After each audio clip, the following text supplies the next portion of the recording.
बोले वृंदावन बिहारी लाल की जय। नारद जी कहने लगे कि हे ब्राह्मण, कार्तिक मास के महात्म का विधि पूर्वक वर्णन करिए। ब्रह्मा जी कहने लगे कि हे नारद, तुम बड़े ही सज्जन पुरुष हो, जो लोगों के हित के लिए ऐसे प्रश्न करते रहे। अब मैं ऐसी कथा तुमसे कहता हूँ जिसके सुनने मात्र से पापों का नाश हो जाता है। हे नारद, सूत जी इसी नेमिशरण तीर्थ में शौनक ऋषियों से कहते हैं कि ऋषियों, साधुओं का सत्संग अति पवित्र होता है और संसार के पापों के भय को दूर करने वाला है। ज्ञानियों को मोक्ष देता है, कामना वालों की कामनाएं पूरी कर। श्री गंगा जी पापों को नष्ट कर देती है, चंद्रमा ताप को दूर कर देता है, कल्प वृक्ष दीनता को नष्ट कर देता है, परंतु साधु समागम पाप ताप और दीनता तीनों को नष्ट करने वाला है। इसका आधा क्षण भी मोक्ष देने वाला हो जाता। इतनी बात सुनकर ऋषि कहने लगे कि हे सूत जी, आप कृपा करके कार्तिक महात्म इतिहास एवं प्रसंग सहित सुनाइए। तब सूत जी कहने लगे कि हे ऋषियों, एक समय भगवान कृष्ण से कमल नेत्रों वाली श्री सत्यभामा जी कहने लगी कि मैं धन्य हूँ और मेरे माता पिता भी धन्य हैं, जिनके मेरी जैसी संतान उत्पन्न हो। जिसके पति आप स्वयं हुए, आप 16,108 रानियों में सबसे अधिक मुझे प्रेम करते हैं। जिस कल्प वृक्ष की पृथ्वी के लोग बात तक नहीं जानते, वे मेरे आंगन में लगा हुआ है। अतः मैं आपसे एक बात पूछती हूँ, आशा है मेरे हित के लिए आप वे बात अवश्य ही बताएंगे। इतनी बात सुनकर श्री कृष्ण जी सत्यभामा जी का हाथ पकड़कर कल्प वृक्ष के नीचे लेकर गए और कहने लगे कि हे सत्यभामे, सब रानियों में तुम मुझको सबसे अधिक प्रिय हो। तुम्हारे स्नेहवश मैंने इंद्र से विरोध करके ये कल्प वृक्ष स्वर्ग से मंगवाया और लाकर तुम्हारे आंगन में लगाया। मैं तुम्हारे लिए अध्यय भी दे सकता हूँ और अकथ्य भी कह सकता हूँ। अब तुम मुझसे यदि गुप्त से गुप्त बात पूछोगी तो वह भी मैं तुम्हें बताऊंगा। सत्यभामा कहने लगी कि हे स्वामिन, पहले जन्म में मैंने ऐसे कौन सा पूर्ण कर्म किया था जिससे मैं आपकी अर्धांगिनी बनी और गरुड़ पर बैठकर आपके साथ इंद्राजी लोकों में भी जा सकती। पहले जन्म में मैं कौन थी, किसकी कन्या थी, आप सब कुछ विस्तार पूर्वक मुझे बताएं। भगवान श्री कृष्ण कहने लगे कि मैं सब विस्तार से कहता हूँ। पहले सतयुग के अंत में मायापुर के अत्रि कुल में वेद और शास्त्रों का जानने वाला देव शर्मा नाम का एक ब्राह्मण रहता। वह सूर्य का भक्त था, दिन रात अतिथियों की सेवा करता था। उसके कोई पुत्र नहीं था, परंतु बड़ी आयु में उसके एक कन्या उत्पन्न हुई जिसका नाम गुणवती था। देव शर्मा ने चंद्र नामक अपने एक शिष्य के साथ अपनी कन्या गुणवती का विवाह कर दिया। चंद्र पिता के समान ही उसकी सेवा करता था।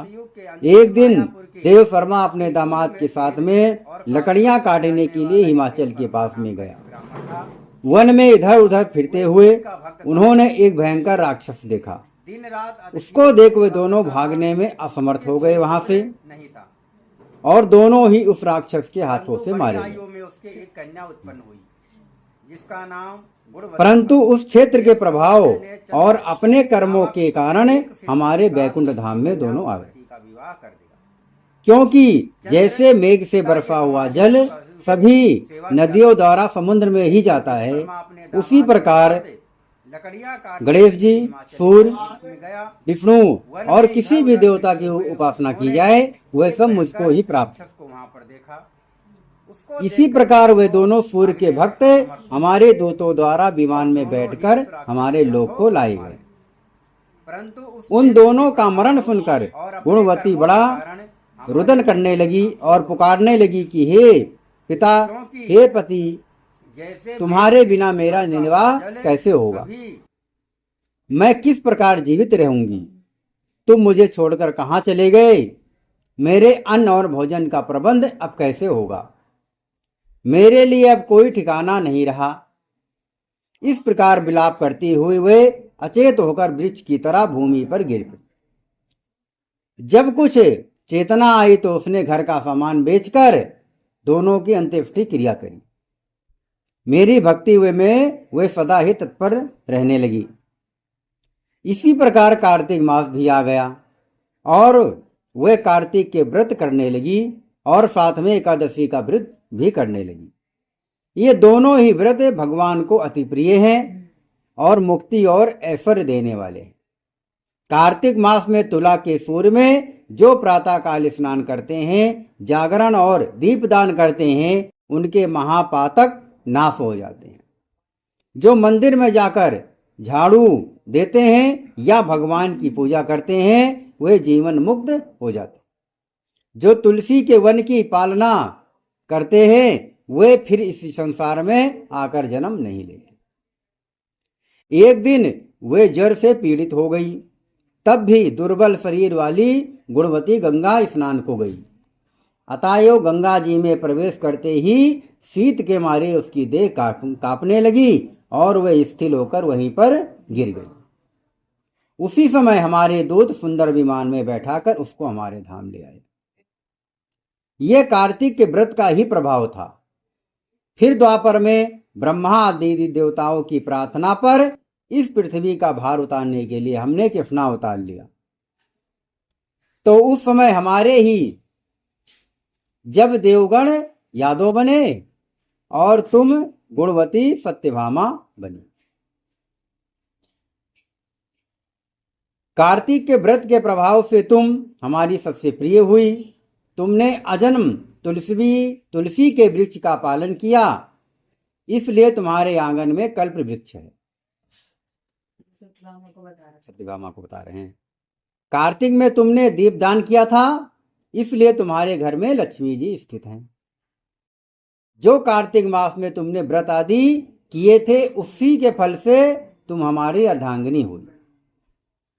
जो कोई कार्तिक मास में व्रत आदि करता है, वह हमको तुम्हारे समान ही प्रिय है। अन्य दूसरे जब तक यज्ञ दान आदि कार्तिक मास की 16वीं कला के बराबर भी नहीं है।